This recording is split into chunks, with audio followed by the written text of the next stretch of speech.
Professor, nasceu aonde, professor?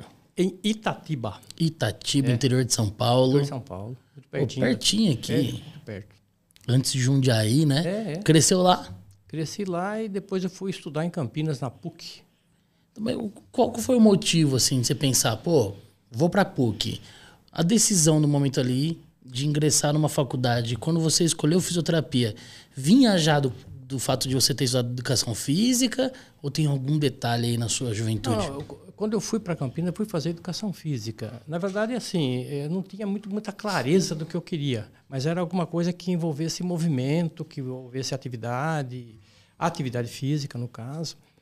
E haviam poucas universidades. A PUC era a mais próxima que nós tínhamos ali, no caso. Então, vamos lá, né? E tudo aconteceu assim muito rápido, não deu tempo de pensar muito como é que não é. Quando eu vi, já estava fazendo, né? E aí, assim, depois que eu estava lá em Campinas, que já tinha formado em educação física, comecei a trabalhar. Tanto que quando eu fui fazer fisioterapia, eu já tinha acho que uns 3 ou 4 empregos para sobreviver, para pagar as contas. Aí vale a pena. Paciente particular, ou então dava aula. Eu dei aula em escola de ginásio, né? Naquela época era ginásio e colégio, né? Mudou. Durante um bom tempo também. Trabalhei como fisioterapeuta no Hospital Pierro, lá de Campinas, depois. E, enfim, né? A gente, Gevidebeck, fazia uma série de coisinhas assim para poder sobreviver. Então, essa primeira história foi isso daí. Eu quero sair, fazer alguma coisa, estudar. Sempre quis estudar. Movimento. E movimento. Eu acho que, inclusive, tem uma ligação grande aí da educação física para a fisioterapia. Não sei se eu posso falar. Claro. Na verdade, assim, eu fiz a educação física, fiz o curso, mas logo em seguida eu fiz uma especialização em ginástica olímpica. E a ginástica olímpica, ela exige muito cinesiologia. Você tem que ter bem claro a anatomia, né, a morfologia na cabeça. E os movimentos... nós fizemos um curso que envolvia curso de arbitragem. Então, para você, num salto, por exemplo, lá no aparelho, que leva 30 segundos, sei lá, você tem que ter 10 itens para ser avaliado aqui, olhando lá e avaliando. Tudo isso envolvia movimento, especialização de movimento, detalhes de movimento. E isso sempre me atraiu, sempre gostei de entender os movimentos do corpo humano. E acho que foi uma das alavancas que me chamou para a fisioterapia, que via muito mais isso, sobretudo no aspecto de reabilitar o movimento, de fazer um trabalho com aquele corpo humano que não era o corpo humano sadio, normal, como tem um atleta, que você vai trabalhar num outro nível. E aí acabou virando a fisioterapia. Mas tem uma historinha aqui, que se me permite. Fica à vontade. Só abrir um lequezinho. A educação física, quando me formei, em 74, começou a passar por uma fase difícil. Por quê? Porque estava proliferando muito o número de cursos e o mercado não absorvia. Então, era assim, uma demanda que não era correspondente com a oferta. E aí muitos professores de educação física não tinham trabalho e começaram a procurar outras áreas mais próximas possíveis. E muitos professores de educação física acabaram cursando a fisioterapia, que era o mais próximo que tinha. Essa era uma das razões, não era só isso. Mas acho que motivou bastante, né? E havia uma interpretação errônea de que a fisioterapia era uma continuidade da educação física. Que só descobriram estando lá, né? Claro, não tinha nada a ver, né? São coisas diferentes, são profissões diferentes, as duas muito bacanas, legais, mas assim, não era complementação, não tem nada a ver.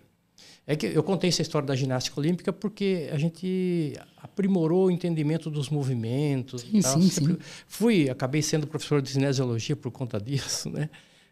Acho que gostei muito desse aspecto aí da... O cara que sabe quanto tempo que era a carga horária de fisioterapia na época? Quanto? Ele me contou ali fora, eu quase caí de costas, cara. Uma duração em carga horária do curso de fisioterapia em 78. O curso era 2 anos. 3 anos. Começou com 2, passou para 3 anos, exatamente. Mas uma carga horária bem baixinha, 1.000 e... O currículo mínimo era de 1.030 ou 1.050 horas, uma coisa assim. Só a minha pós de terapia intensiva no HC tem 1.900 horas. A minha tem 1.400. Então, e vale a pena dizer que assim, esse era o currículo mínimo do MEC. Mas as faculdades podem aumentar um pouco, até 20%, né? 1.200 horas. Era um pouquinho mais. Era um pouquinho mais. 1.200. Caramba. Então, mas e qual era o problema? A fisioterapia começou a trabalhar e quando começou a ter aquele trabalho junto com outros profissionais, em especial da medicina e tal, qual era a cobrança? Era que o fisioterapeuta não sabia raio-x. Mas como é que vai saber se não tivermos uma aula de raio-x? Então, lá na ortopedia, por exemplo, né, olha, aqui tem uma fratura, aqui é uma luxação, e nós não tínhamos. Da mesma forma, eu estou dando um exemplo dentre muitos das especialidades, porque nós não tínhamos formação, não tínhamos aula e, portanto, precisamos de mais carga horária. E enquanto aluno, a gente começou uma briga para mudar esse currículo mínimo, porque as faculdades queriam mudar. Tinha faculdade que já estava fazendo mudanças por conta, tal, curso por fora, curso extra, mas tinha que haver uma mudança do MEC. E no primeiro ano que eu fui professor, a gente já tinha lá um grupo trabalhando para fazer pressão e mudar, que foi a mudança substancial, que eu considero como um ponto fundamental nessa história, era mudar o currículo mínimo de 3.050 horas, 3.030, uma coisa. Não, perdão, de 1.050, 1.030 para 3.000 e poucas horas. Já triplicava aí. Triplicava. E aí possibilitou o curso ter 4 anos, 5 anos. Então, nós fizemos curso com muito mais duração e com muito mais dados. Para vocês terem uma ideia, eu tive uma aula de fisioterapia respiratória, numa disciplina que chamava-se fisioterapia geral. E lá você tinha neuro, ortopedia, cardiorrespiratório, mas era uma aula. Então, a gente não tinha nada. E aí começou a ter a possibilidade de você ter as especialidades básicas todas. Acho que algumas não tinham ainda, não tinha dermato funcional, gineco, a fisioterapia desportiva também criou-se depois, mas a gente começou a ter essas especialidades, né? Foi uma mudança muito importante no currículo da graduação da fisioterapia. Ele teve uma aula, mas ele disse que a professora falou assim, deu uma pesquisada lá, eu vi mais ou menos o que tinha e vim dar essa aula para vocês, né? Era isso aí, ela era professora de fisioterapia geral e ela falou assim, olha, hoje eu vou dar uma aula de fisioterapia respiratória, mas você me desculpe aí porque eu não sou da área. Eu não domino a área. E ela teve coragem de falar isso pro Dirceu Costa. Não é? E você viu que ele é dos nossos, que ele gosta de um trocadilho também, né? Porque ele falou que da ginástica artística ele pegou uma alavanca para fisioterapia. O professor não alimenta, professor. Não alimenta. O Ives gosta de um trocadilho. Eu não pude deixar de notar esse trocadilho.